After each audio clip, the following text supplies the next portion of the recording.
오늘의 말씀은 성경도 갈라디아서 4장 1절에서 11절 말씀입니다.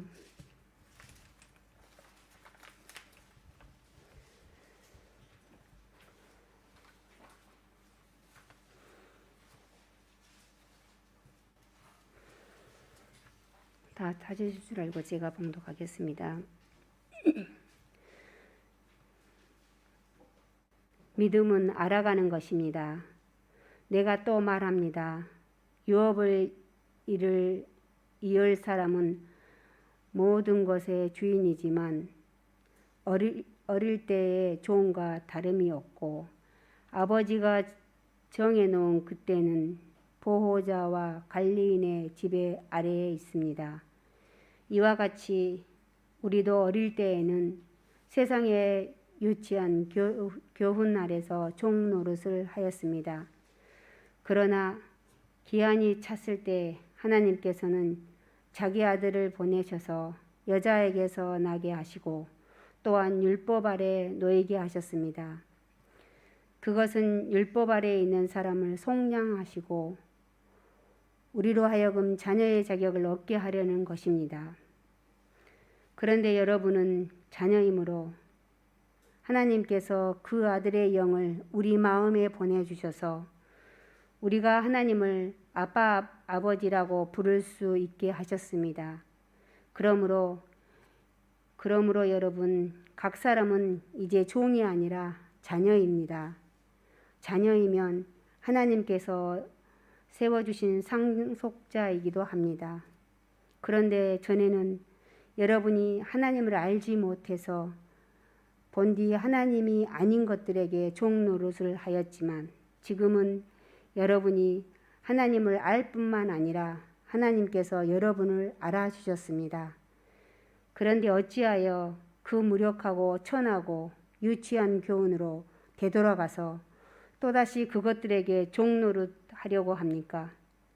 여러분이 날과 달과 계절과 해를 지키고 있으니 내가 여러분을 위하여 수고한 것이 헛될까 염려됩니다. 목사님 나오셔서 말씀 전하겠습니다.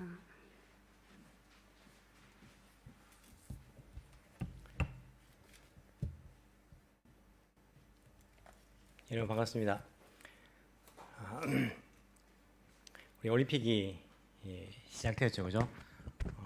또 여러 선수들이 이렇게 나와서 경기를 하고 있는데 올림픽에 참가하는 선수들은요, 다 한 사람 한 사람 자기 이야기가 다 담겨 있는 것 같습니다.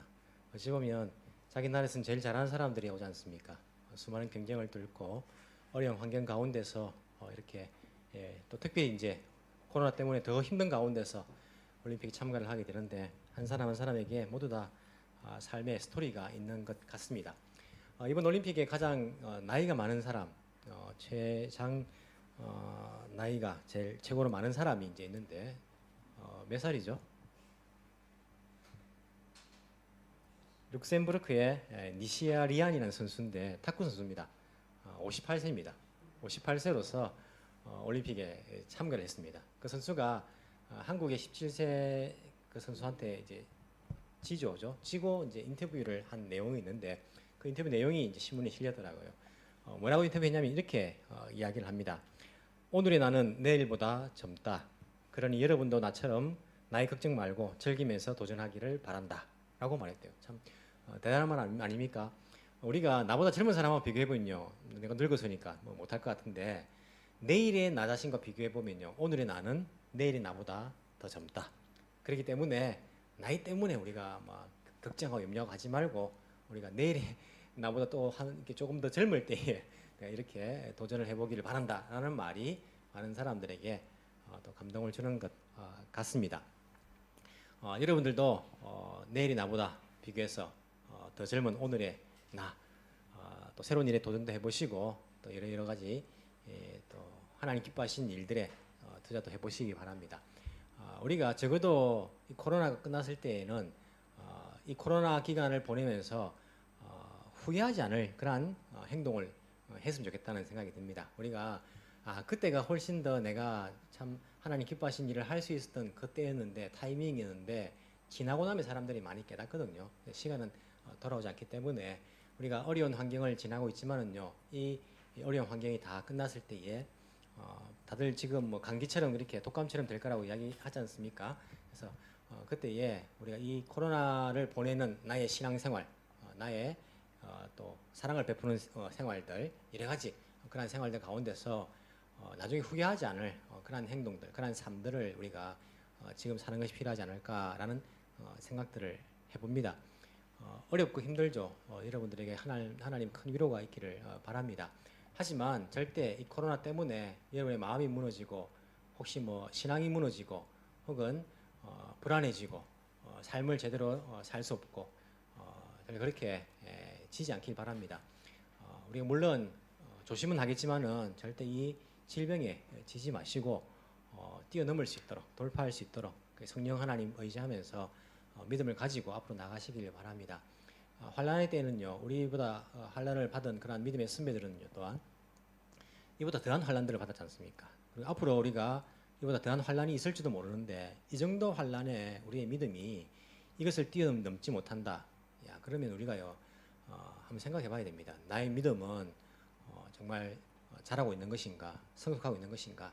마지막 때에 예수님 오시는 그때에 각종 환란들이 성경에서 이야기되고 있는데 우리가 이 정도 사실은요, 뭐 물론 코로나도 힘든 거지만은 사실은 또 큰 환란에 비해서는요 아무것도 아니지 않습니까? 이 정도의 내가 믿음이 흔들리고 뛰어넘지 못한다면 우리는요 우리의 각오를 믿음의 각오를 새롭게 할 필요가 있지 않나라는 생각들을 해보게 됩니다. 우리의 믿음은 우리 목숨보다 어찌 보면 지켜나가야 될 그러한 믿음이기 때문에 절대 이 코로나에 지지 마시고 영적으로 또 무너지지 마시고 극복하고 이겨낼 수 있는 그런 힘을 달라고 성령의 힘, 성령의 은혜에 의지해서 함께 돌파할 수 있는 저와 여러분이 되기를 간절히 소망합니다. 우리 계속해서 갈라디아 말씀을 봅니다. 3장까지 우리가 말씀을 보았고 4장 오늘 1절에서 11절까지 말씀을 보았습니다. 사도 바울의 그런 글들을 보면 조금 어렵다라고 생각될 수도 있는데 또 어찌 보면요 굉장히 간단한 그런 메시지입니다. 사도 바울이 많은 것들을 그렇게 이야기하지 않습니다. 물론 고린도 교회에는 여러 가지 고린도 교회 질문을 받았기 때문에 그런 질문들에 대해서 답들을 많이 해요. 여러 가지 이야기를 하지만은 교리적인 면들을 이야기할 때에 특히 믿음의 정수를 이야기할 때는 지금 간단합니다. 간단한 이야기를 반복해서 하고 반복해서 예를 들었다가 또 이렇게 이야기했다가 저렇게 이야기했다가 하지만 사도 바울이 말하고자 하는 그 내용은요 간단하다라고 여러분들 보시면서 그 이야기를 찾아가시면 됩니다. 갈라디아서도 사도 바울이 무엇을 이야기하냐면 갈라디아 교인들에게 너희들이 지금 믿음 생활을 하고 있는데 이 믿음 생활이 어떤 것이냐라는 이야기입니다. 믿음 생활이 어떤 것이냐. 여러분들도 우리들도 믿음 생활을 하지 않습니까? 그 믿음 생활이 어떤 것이냐. 지금 너희들이 자꾸 율법주의로 이렇게 넘어가려고 하는데 무엇을 지키고 무엇을 하고 하지 않고 할례를 받고 그리고 절기를 지키고 또 이런 것들은 해서는 안 되고 안식일에 이것을 하면 안 되고 하고 하지 않는 것 do it, don't do it 할 수 있는 것과 할 수 없는 것 이런 것으로서 신앙생활을 정의하고 있는데 그게 아니라는 겁니다. 신앙생활이라는 것은 그게 아니라는 거죠. 신앙생활은 우리들도 신앙생활이 그렇지 않습니까? 뭐 주일날 되면 나와서 예배드리고 헌금드리고 찬양드리고 그리고 또 기도하고 성경 읽고 무엇을 하고 그리고 우리가 뭐 죄를 지어서는 안 되고 또 이것을 해서는 안 되고 하지 않고 이런 것들로 신앙생활을 많이 배워왔습니다. 하지만 사도 바울이 이야기하는 것 성경에서 가르쳐주고 있는 신앙생활이라는 것은 그런 게 아니란 겁니다. 우리가 신앙생활이란 것이 과연 성경적으로 말하는 신앙생활이 무엇인지를 이 갈라디아서를 통하여서 우리가 새롭게 깨달을 수 있는 그런 시간이 되어야 됩니다. 우리 교회가 고신이지 않습니까? 고신. 저도 고신에서 어릴 때부터 국민학교 때부터 고신교회에서 살았거든요. 자라다 보니까 무엇을 하면 되고 무엇을 하면 안 된다에 대해서 굉장히 강조를 많이 받았습니다. 특히 주일 성수. 일요일 되면 일요일이라고 부르지도 못했어요. 거룩하지 못하게 어떻게 일요일이라 부릅니까? 주일이라 불러야지. 그죠? 주일날 반드시 이 예배를 지키는 것, 목숨보다 더 중요하게 이 예배 시간을 지키는 것, 예배 참석하는 것 이것을 굉장히 강조를 받으면서 그렇게 배우면서 제가 자랐습니다. 예. 목숨보다 더 중요한 것이다라는 그러한 신념을 배웠거든요. 그렇다 보니까 우리가 신앙생활이 이것을 지켜야 되고 이것을 하면 안 되고 이런 식으로 신앙생활을 많이 생각을 해요. 여러분 지금 보십시오. 코로나 때문에 한국에서도 뭐 주의를 지킵니까? 물론 뭐 집에서 지키지만은 예배당에 못 나간단 말입니다. 그러면 옛날에 과거에 강조했던 그것들은 무엇입니까? 그렇기 때문에 신앙생활이라는 것은 자꾸 우리가 이것을 하면 되고 하면 안 되고로 생각하면요. 사도 바울이 말하는 갈라디아에서 이야기하고 있는 갈라디아 교인들이 지금 겪고 있는 그 잘못을 우리가 마찬가지로 겪고 있다 생각하시면 됩니다. 우리가 이야기하는 이 성경에서 말하는 신앙생활이라는 것이 그런 것이 아니다라는 것을 이야기합니다. 그럼 무엇이냐?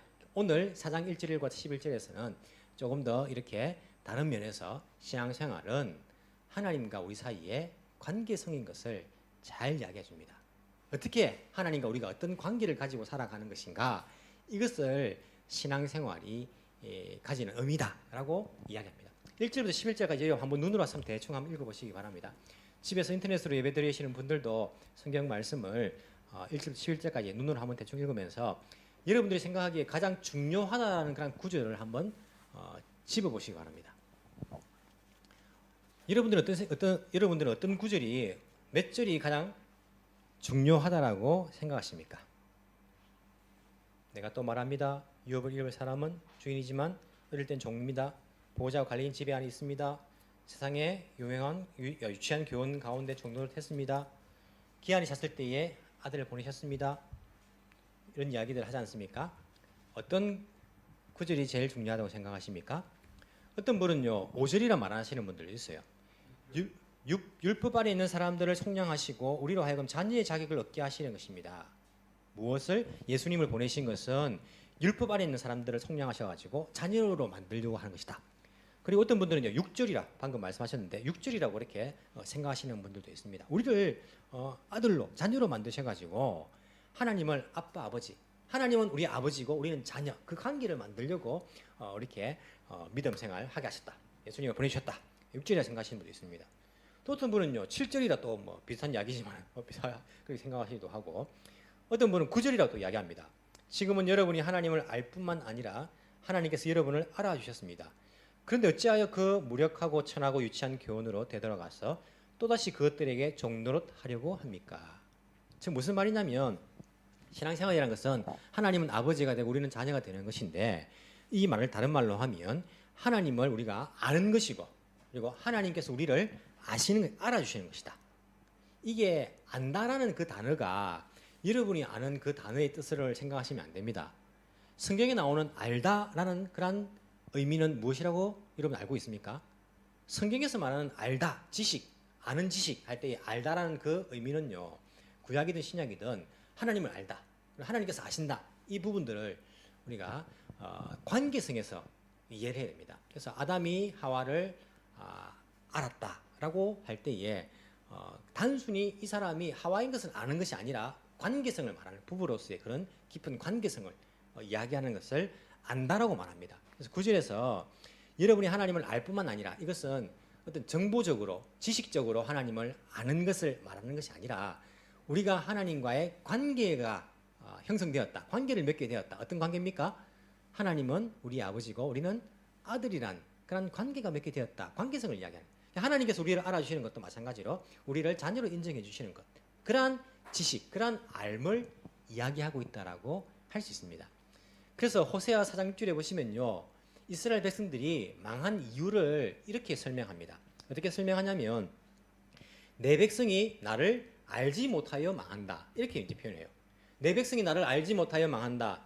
내가 제사장이라고 하면서 내가 가르쳐 준 것을 버리니 나도 너를 버려서 내가 다시는 나의 성직을 맡지 못하도록 하겠다. 내 하나님 율법을 내가 마음에 두지 않으니 나도 내 아들 딸들을 마음에 두지 않겠다. 이렇게 말하거든요. 호세아를 통해서 하신 말씀이 뭐냐면, 야, 호세아야, 이스라엘 백성들이 왜 망하는 줄 아느냐? 나를 알지 못해서 망하는 것이다. 이스라엘 백성들이 지식적으로 정보적으로 하나님을 알지 못했습니까? 어떤 분인지 알았습니다. 그들도 뭐 우상 숭배 뭐 하긴 했지만은요, 그 우상을요 하나님을 생각하면서 또 뭐 섬긴 그런 부분들도 있고 하나님 자체를 조상 때부터 계속 알아왔단 말입니다.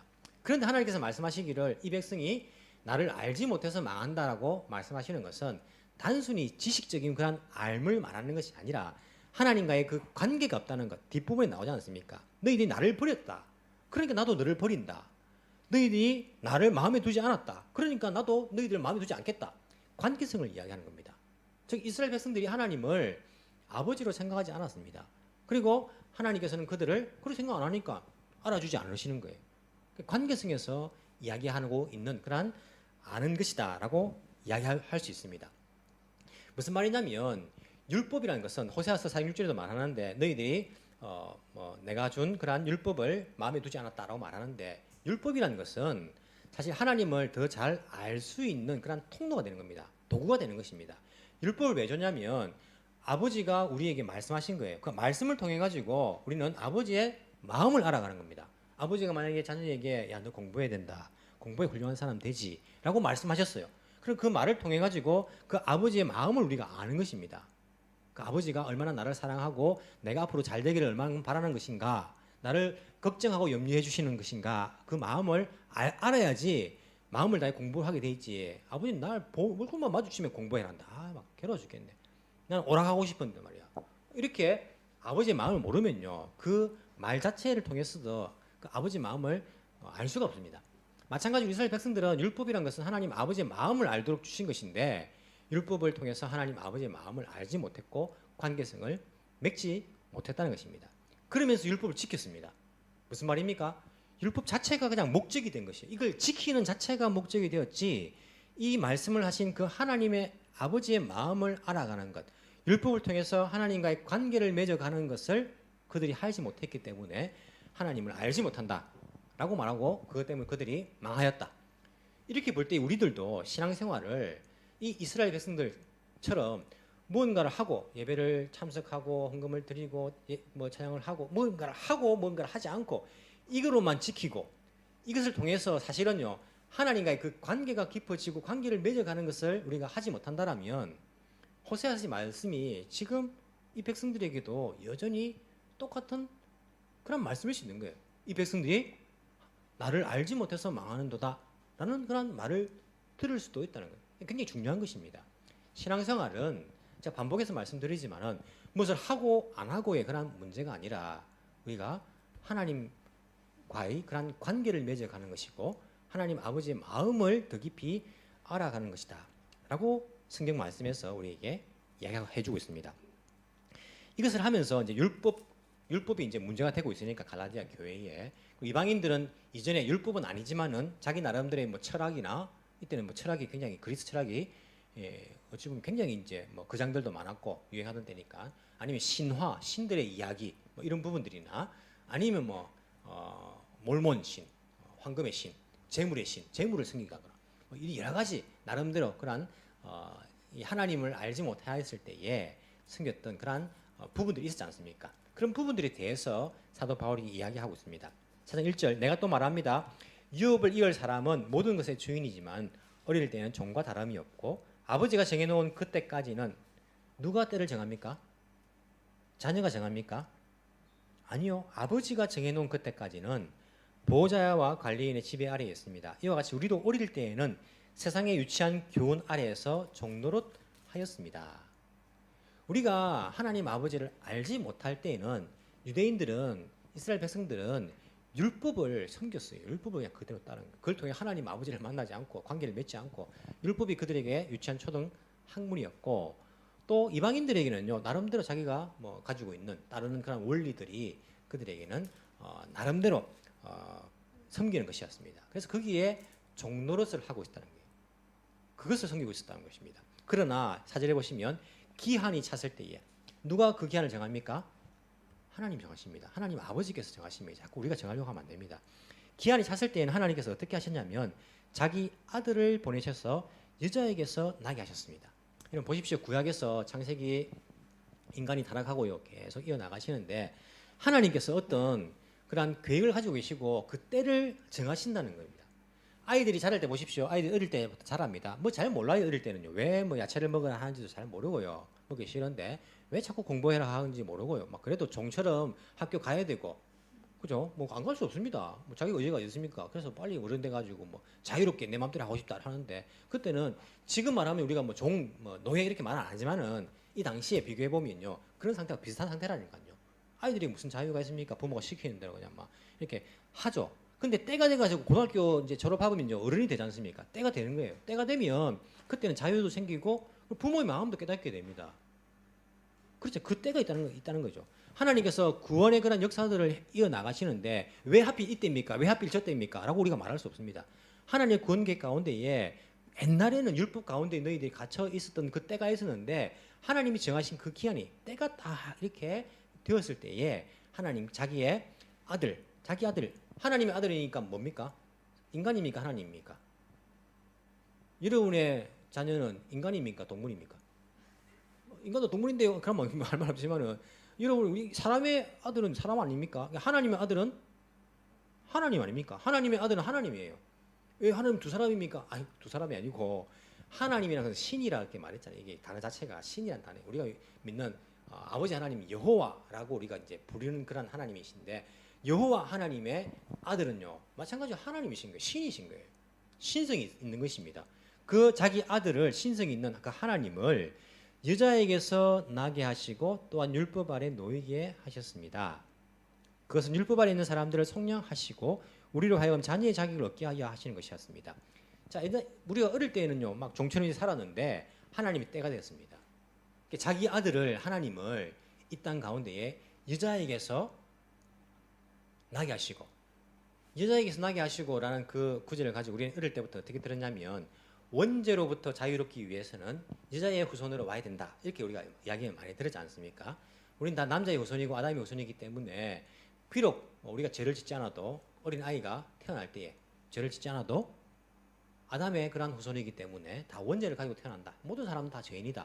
교리적으로 이렇게 딱 정립을 해놨습니다. 해놨는데 물론 그런 면도 있어요. 그래서 예수님께서는 원죄로부터 자유롭기 위해서 여자에게서 났다라고 말할 수도 있는데 이 구절에서 문맥상으로 보면요 그런 이야기를 하고 있는 것이 아닙니다. 여자에게서 나게 하셨다는 것은 원죄로부터 자유롭다 이런 이야기를 하고 있는 것이 물론 그런 뭐 이야기를 하고 있을 수도 있겠다 그죠? 하지만 문맥을 따져보면요 그렇지 않고 문맥을 따져보시면 어떻게 되냐면 하나님의 아들 하나님을 이 땅에 아들을 보내셨는데 여자에게서 나게 하셨다. 즉 인간으로 나게 하셨다는 거예요. 인성을 가진 채로. 뒤에 말 보면 더 확실합니다. 또한 율법 아래 놓이게 하셨습니다. 율법 아래. 왜냐하면 율법 아래 있는 사람들을 속량하시려고. 율법이라는 것을 이 단어가 원어 성경에서 관사가 안 붙어 있습니다.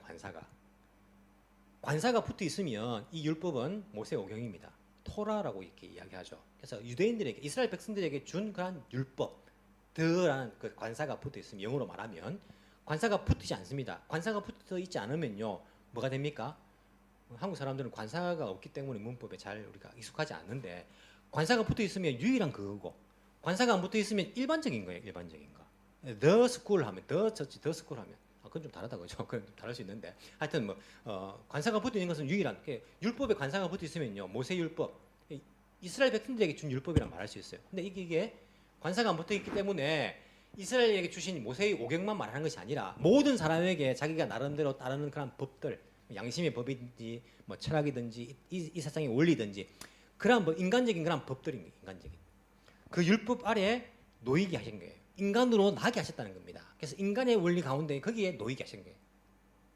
왜 그렇게 하셨냐면 그 율법 안에 있는 사람들 이스라엘 사람들만 속량하시는 것이 아닙니다. 율법은 그냥 덕 안 붙어 있죠, 그죠? 모든 인간들을 속량 그 율법으로부터 자기가 대신 하나님이신데 인간으로 오셔가지고 인간 대신 율법 아래 있는 인간들을 그렇게 자기가 대신 속량하신 거예요. 그 모든 그러한 죄의 문제를 해결해 주셨다는 그런 이야기입니다. 그래가지고 우리로 하여금 자녀의 자격을 얻게 하시는 거예요. 하나님과의 그 관계 속에서 죄인이었는데 우리에게 자녀가 되는 그러한 일들을 위해서 때가 되면 예수 그리스도 그 아들을 이 땅에 보내주셨다. 그런데 여러분은 자녀이므로 하나님께서 그 아들의 영을 우리의 마음에 보내주셔서 우리 하나님을 아빠 아버지라고 부를 수 있게 하셨습니다. 이게 아빠란 부분에 아람어, 히브리어 비슷한 그런 어원인데 그걸로 이제 적혀 있습니다. 우리가 옛날에는 아바 했죠. 아바 아버지. 정확한 발음은요 아바가 아닙니다. 정확한 발음은 아빠입니다. 영어로 말하면 ABBA입니다. ABA가 아니고 B가 두 개 있습니다. 히브리어로. 그래서 아바가 아니고 아빠가 정확한 발음입니다. 한국어 똑같죠? 아버지를 친근하게 부를 때 아빠라 부르는 게 똑같습니다. 아빠, 치치, 아버지, 오토상라고 부를 수 있도록 하셨습니다. 왜 우리가 하나님을 아빠, 아버지라 부를 수 있습니까? 여기 나와 있네요.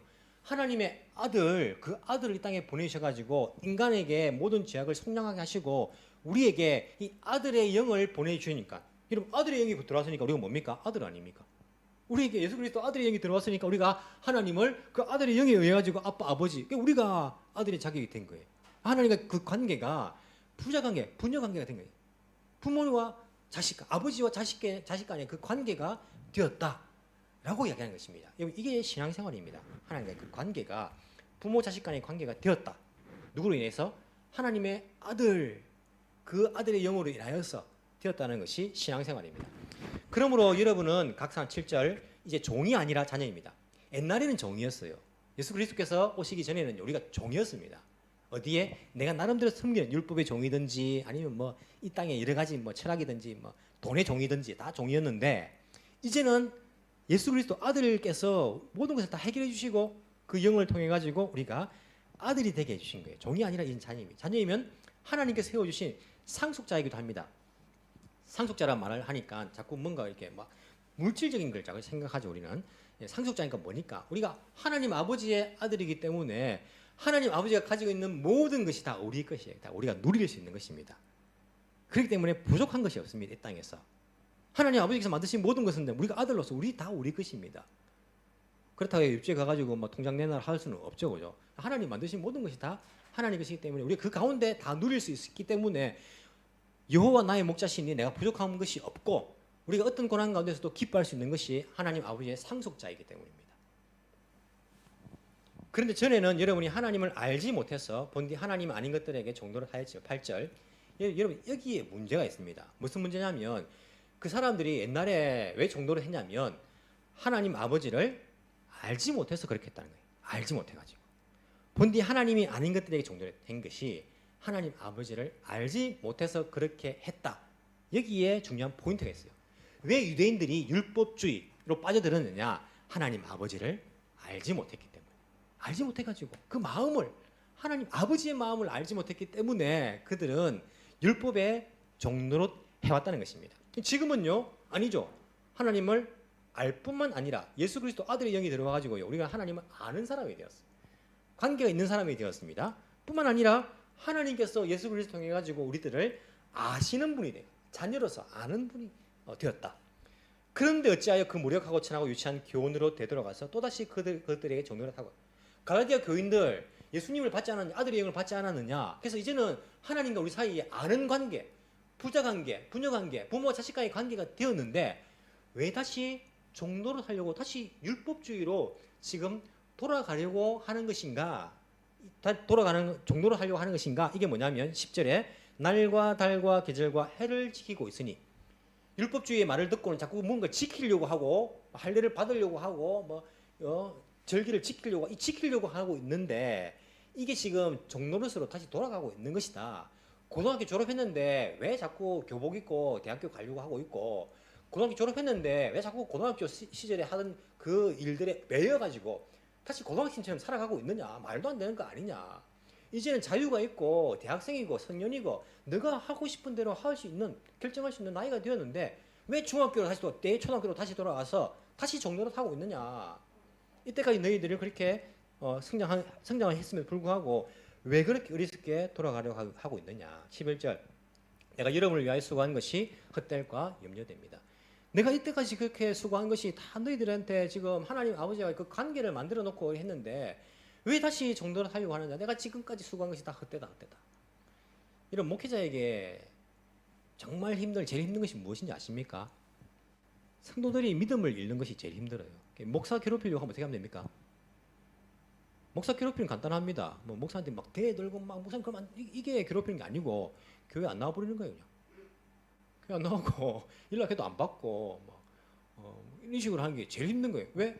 믿음에서 떨어질까? 그게 제일 힘든 거예요. 뭐 사업도 안 돼도 물론 걱정도 되고 몸이 아파도 걱정도 됩니다만은 제일 걱정되는 것은요, 믿음 잃을까봐. 그게 제일 걱정되는 거예요. 믿음 잃어버리면 천국에서 못 보잖아요. 우리가 얼마나 마음이 아플 것 같아요. 내가 목회했는데 내가 목회한 교인들이 천국에 안 와 있는 거예요. 그러면요 정말 힘들 것 같아요. 주님 나 때문입니까? 나 때문에 오지 못한 것입니까? 정말 힘들 것 같아요. 사도 바울도 지금까지 그렇게 수고한 것이 다 수포로 돌아갈 것 같아가지고 지금 내가 염려가 된다. 너희들 왜 그렇게 어리석게 다시 돌아가려고 하느냐라고 이야기를 하고 있는 것입니다. 여러분 하나님의 아버지의 마음을요 알지 못하면 자꾸 엉뚱한 것을 신앙생활이라고 이야기합니다. 예배 참석하고 우리가 신앙생활 여러 가지 지키고 있지만은 그 자체가요 그 자체가 신앙생활이 아닙니다. 그걸 통해 가지고 하나님과의 관계를 맺어가는 것입니다.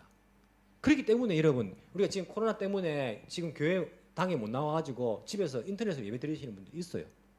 있는데 그런 분 마음에도 그런 마음 들 거예요. 내가 지금 인터넷을 예배 드린 지 좀 되었고 막 이 인터넷 통해 예배 드리고 있는데 괜찮을까 이게? 난 지금 잘하고 있는 것일까? 막 이런 염려가 들 것도 같아요. 중요한 것은 뭐냐면 현장에 나오고 인터넷 드리고 이런 무언가를 하고 지키고 이런 것이 아니라 이 예배를 통해서 하나님을 알아가는 것이고 하나님과 교제하는 것이고 관계를 맺어가는 것입니다. 이게 된 사람은요 현장에 나오나 인터넷에 드리나 아무런 염려가 안 됩니다. 걱정이 안 됩니다. 저분은 하나님과의 관계 신앙생활이 무엇인지를 알기 때문에 안 보여도 몇 주 안 보여도요 인터넷 통해 예배 드린다고 말해도 걱정이 안 되는데 관계가 안 된 분들은요 걱정이 돼요. 인터넷을 통해 가지고 나와서도 예배가 잘 안 되고 관계가 안 맺어지는데 인터넷을 통해 가지고 그 관계가 잘 맺어지겠습니까? 그렇기 때문에 중요한 것은 뭐냐면 여기 있고 집에 있고 어디서 예배를 드리냐 장소의 문제가 아니라 우리가 그 예배를 통해 가지고 하나님과의 올바른 관계를 맺어가는가 하나님 아버지의 마음을 우리가 더 깨닫고 있는 것인가 이것이 중요한 것이라는 겁니다. 지금도 인터넷 통해 예배 드리시는 분들도 명심하시기 바랍니다. 이 인터넷을 통해서 예배 드리지만은 정말 이 예배를 통해서 하나님을 내가 만나고 있는가? 내가 하나님께 예배를 드리고 있는 것인가? 하나님 나에게 찾아오시고 있는 것인가? 이 부분을요 우리가 늘 마음에 두면서 장소가 바뀌어도 우리가 아니면 상황 따라 가지고 어떨 때 보면요 여행을 갔어도 여행지에서도 예배를 드리는 사람들 있지 않습니까? 이 관계성을 생각하면요 무언가를 이게 주일 성수 하나 지키고 이런 것이 그렇게 중요하지 않다는 거죠. 또 이렇게 말하니까 또 이상하게 또 생각할 수도 있는데 신앙생활은요 주일 성수 안 해도 야단 안 듣는 신앙생활이 있고 주일 성수를 해도 야단 듣는 신앙생활이 있습니다. 그렇지 않습니까? 나와 앉아 있지만은 하나님 아버지의 마음을 알지 못하고 그냥 예배를 지키는 것 자체가 목적이 되면요 이것은 율법주의에 흐를 가능성이 있습니다. 하지만 우리가 마음을 다하여 하나님을 만나고 하나님 마음을 알아가는 것 이것이 훨씬 더 중요하다. 구약에 보시면요 재미있는 사람 두 명이 나오죠. 사울과 다윗입니다. 사울이 제사장만이 제사를 드릴 수 있는데 자기가 제사를 드렸어요. 굉장히 야단 듣습니다. 얼마나 야단을 많이 듣는지 많은 사람들이 그 야단을 기억해요. 순종이 제사보다 낫다. 사무엘에게 야단 듣지 않습니까? 그거 왜 그렇게 했느냐? 제사 드리는 것보다 네가 하나님 말씀 듣는 게 훨씬 낫다라고 말하면서 이 사울이요 망하는 길에 가는 거예요. 율법을 어긴 것이죠. 하나님 법을. 다윗 보십시오. 다윗은요 제사장만이 먹을 수 있는 그 떡을 배고플 때에 자기와 함께한 사람들이 그 떡을 같이 나눠 먹었습니다. 야단을 듣습니까? 안 듣습니까? 안 듣습니다. 오히려 신약 성경에 보시면 예수님께 인용을 받으면서 인정받고 있어요. 다윗은요. 똑같이 율법을 어기는데 한 명은 엄청나게 야단을 듣고 한 명은 야단 안 듣습니다. 왜 그렇습니까? 이게 율법을 통하여서 하나님 마음을 아는 다윗과 알지 못하는 사울의 차이인 거예요. 율법 자체가 목적이 아닙니다.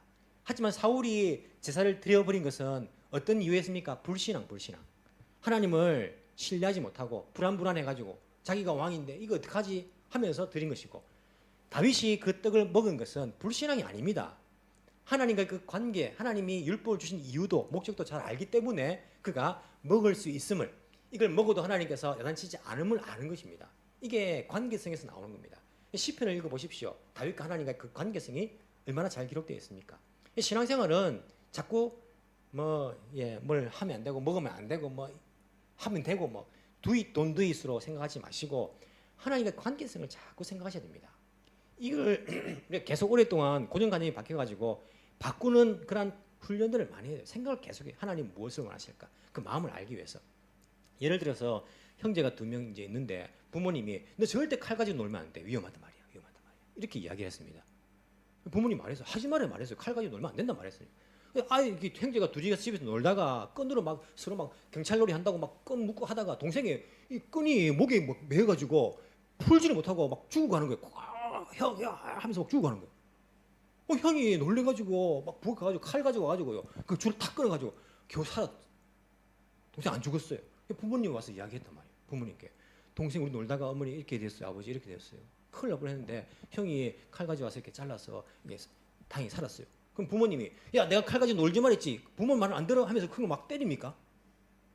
안 때립니다. 왜 부모의 마음은요 칼 가지고 놀다가 다칠까봐 하지 마라 한 것이지 이런 경우는요 당연히 칼이 아니라 뭘 가지고 와서라도 살려야지요 생명을.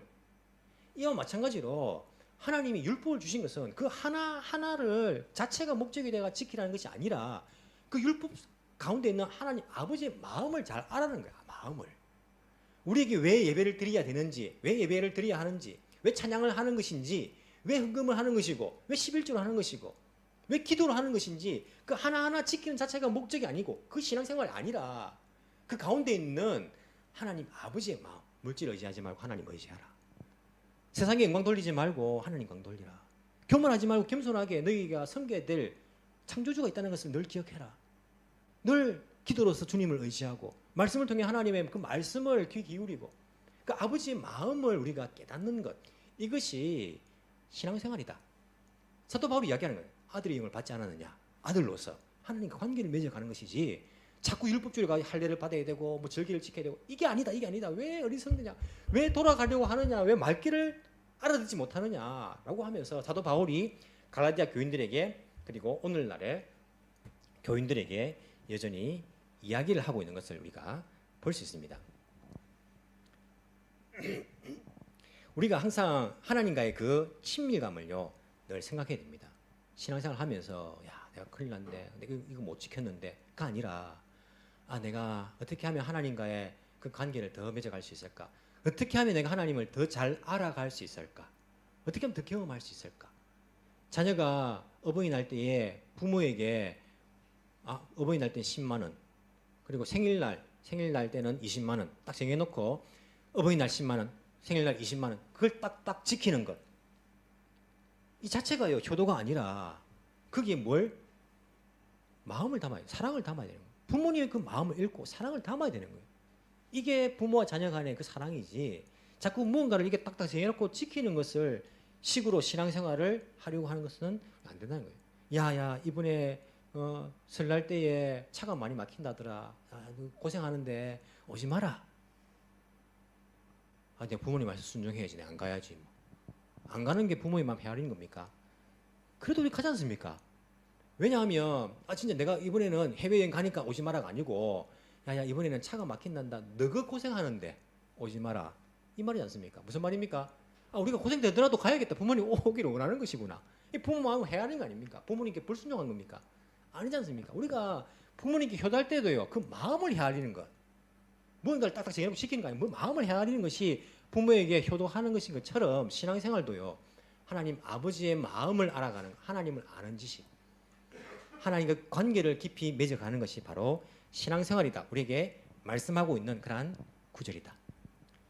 생각하시면서 말씀 읽을 때에 기도할 때에 날마다 삶 속에서 하나님 아버지와의 그 관계를 아들의 영이신 예수 그리스도 통하여서 성령의 도움으로써 날마다 친밀한 그 관계를 맺어갈 수 있는 우리가 되기를 간절히 소망합니다. 기도드리겠습니다.